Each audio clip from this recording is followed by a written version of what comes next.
let's face it guys, in Gran Turismo 7 we all need to earn as much money as possible, as quickly as possible, and as safely as possible, while still having a little bit of fun. In this video I'm going to give you some fantastic tunes for the Le Mans Group C monsters. A little bit of an exploit here with the PP, which hasn't been patched as of update 1.35. Check out in the comments below to see if there has been any patch since this has been done. I'll update the comments to see if this changes, but as of right now we can tune these Group C monsters to absolutely dominate the Sardegna World Touring Car 800 and get insane credit per hour. I think it's like 1.95 million credits per hour is possible with these when you're absolutely pushing it to the limit. Now the race you'll be doing this is in the world circuits. Head over to Europe, then over to Sardegna, and it's the World Touring Car 800 at Sardegna. If you do not have this race, make sure you complete up to menu book 39 and this race will be unlocked for you. To compete in this race, 800 pp or less. In this video I'm going to give you a build and tuning tips for all 5 of the Group C monsters in Gran Turismo 7. These are available from the legendary dealerships, and if they aren't available at the time, check back. They're on a rotation, they come and go, so make sure you check back the legendary dealerships as often as you can. If you have not yet acquired a Group C monster or cannot yet afford a Group C monster, I've got other videos on my channel that will help you earn credits with cars you will already have, and it'll be very simple for you to do that. Make sure you go and check out those videos, but for now we're going to cover the builds. The only thing you need to buy for any of these cars is the fully customizable racing transmission. Simply head over to the tuning shop, go over to racing and go down to the fully customizable racing transmission. Buy this and install this in your car, and here is where we're going to go through the settings of each of the cars. First we're going to start with the Porsche 962C. I'm going to start a brand new sheet, so this is exactly how it comes from the legendary dealerships, and the glitch really is to use a kind of a maximum rear downforce and a minimum front downforce.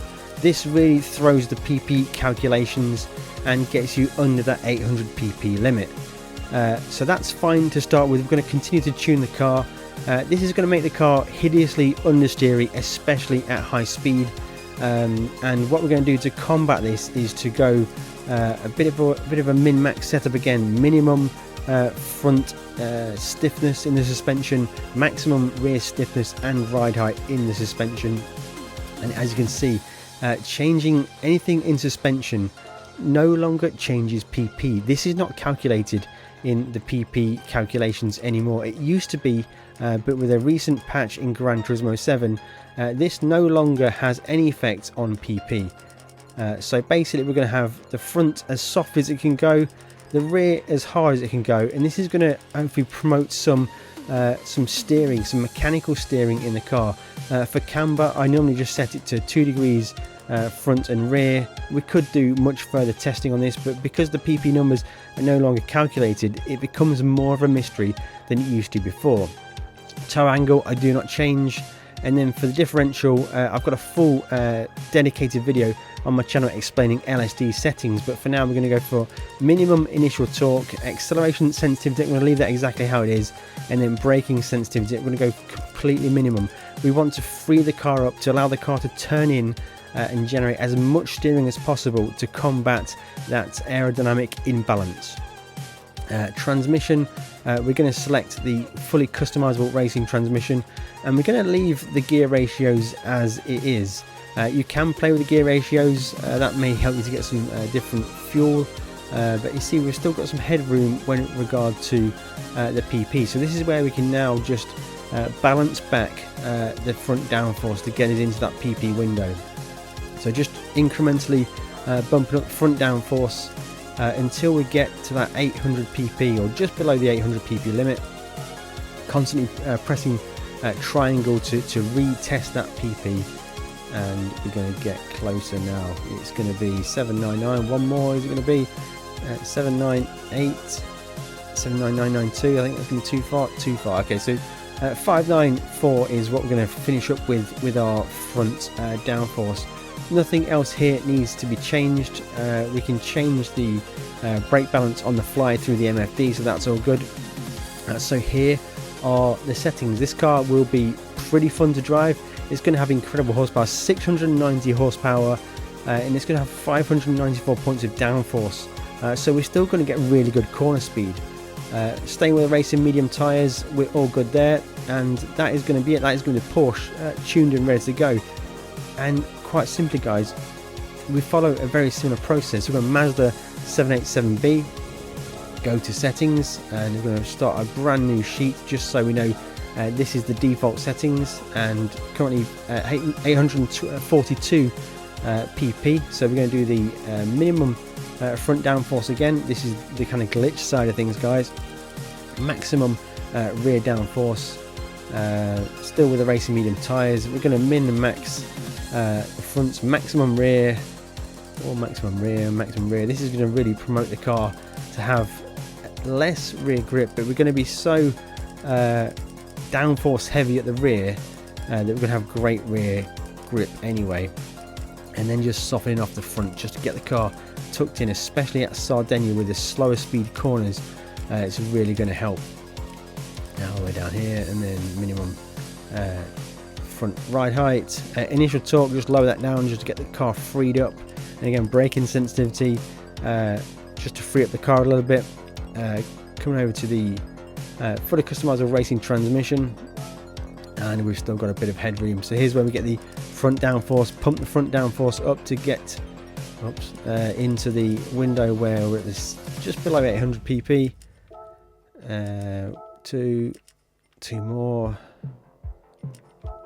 That's one too many. So yeah, 586. We ended up with the number for the Mazda 787B. So again, that is going to be an absolute domination machine. We don't need to use any ballast. It keeps the car nice and lightweight. Again, 690 horsepower. It's going to absolutely fly down the straights and be absolutely fantastic. That's the Mazda 787B done. Heading over now to the Jaguar XJR9. And again, as normal, guys, add a new setup sheet. Just so we know that's the default settings, and we're going to create it from scratch again. Maximum rear downforce. You get the picture now, guys. Minimum front downforce. Heading over, we're going to min and max the whole ride heights, rear suspension, maximum. Natural frequency, so springs maximum. Two all round for camber. Minimum natural frequency, spring rate, minimum damping, minimum compression, minimum anti-roll bar, minimum ride height. Again, diff, we're going to open up that rear diff, especially on braking or deceleration, just to help get that car rotated. Fully customized racing transmission, and we are there. In fact, with this, we can just creep it up a little bit actually on the front downforce, just not quite that much. Now we've got a lot more power in this Jaguar, so we've got 749 horsepower, but I think we're going to be lacking a bit of corner speed. I've tried all of these Group C cars, and all of them can get under 24 minutes for this Sardegna World Touring Car 800 race time.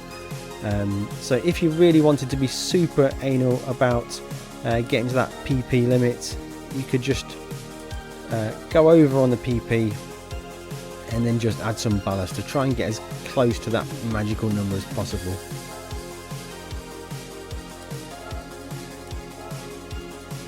And even more so, you can play with the positioning of the ballast. Now this is also a little bit glitched. With a little bit of number fuckery here, you can probably get a few more downforce points, but you get the picture. Playing with the front downforce and the ballast positioning to a little bit allows you to get the car almost bang on 800 pp. Make sure it is 800 pp. So there we go. That'll do. That'll dominate Sardegna. You'll get a huge amount of credits per hour using that Jaguar. Now for the Mercedes Sauber C9, and then we're going to follow the process again. Brand new sheet, just so you know the process. Maximum rear downforce, you know the score. Minimum front downforce. Maximum everything at the rear,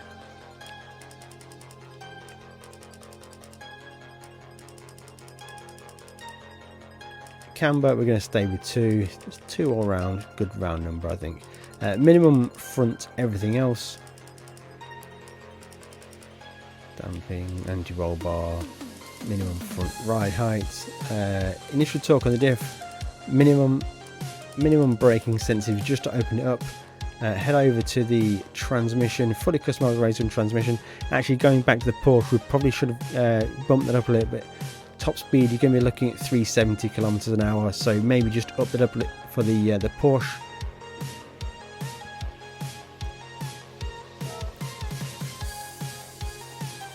And then now it looks like we've got quite a bit of headroom, so 784 is the PP, so let's just edge up that front downforce. Ooh, annoyingly 0.1.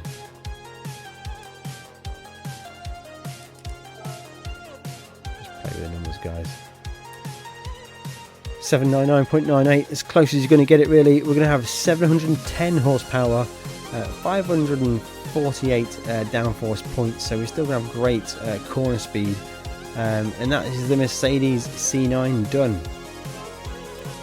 The final one, and probably the fastest of them all from my testing, is the Nissan R92 CP. This one here, we're going to start a brand new sheet just so we're going to make it from scratch so you can follow exactly what happens. You know the plan. Rear downforce maximum, front downforce minimum, maximum on everything at the rear.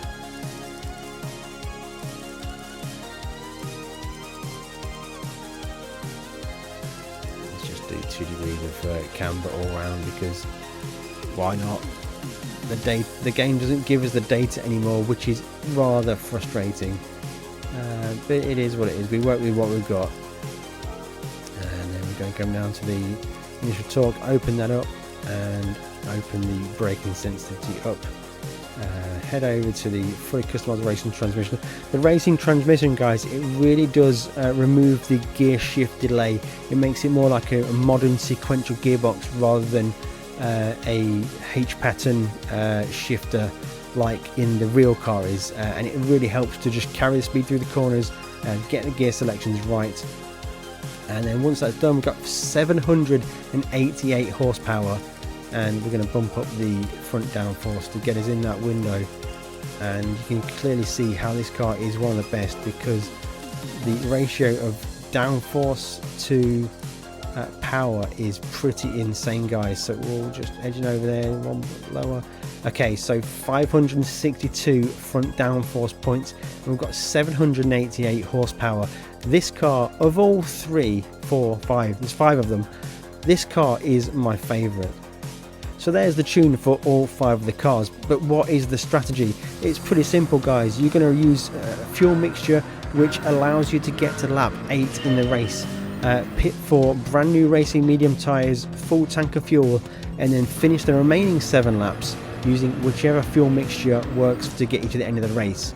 In my testing, this Nissan R92 CP can use fuel mixture 1 absolutely flat out, right to lap 8, all good, fill it up, and then go straight to the end on fuel mixture 1 as well. This car absolutely dominates World Touring Car 800. Before we wrap up this video, guys, I just want to say a big shout out to channel viewer, member, subscriber Tim. He sent me some amazing cable clips which fit on my GT Omega classic wheel stand. This allows me to just sort out my cabling and just generally improve my sim racing setup. Now, there will be a link in the description below to link you to this product. This is a 3D printed cable management clip, and it comes in a selection of them. Now, I do a bit of 3D printing myself, and I can tell you right now that the quality of these 3D prints is it's fantastic. It's absolutely perfect, and the function is incredible as well. They clip onto the legs, allow you to pass the cables through, and they're absolutely incredible product. So thank you for sending this to me, Tim. Huge shout out to you. If you want anything for your sim racing setup, then make sure you go and check out GT Omega. Links also in the description below, and my exclusive discount code for GT Omega, CD5. Use that anywhere on the GT Omega website and you'll get 5% off anything at GT Omega. Using that exclusive discount code not only helps you to get 5% discount, I also get a commission on that sale. So it helps to support me to make these videos for you, to help you get faster, earn more credits, and enjoy Gran Turismo 7 and potentially any other sim racing title, guys. On screen right now will be a link to a video where you can race me 1v1 in this exact car and see if you can beat me. Do you want to go for bronze, gold, silver, or platinum? Let's go and race.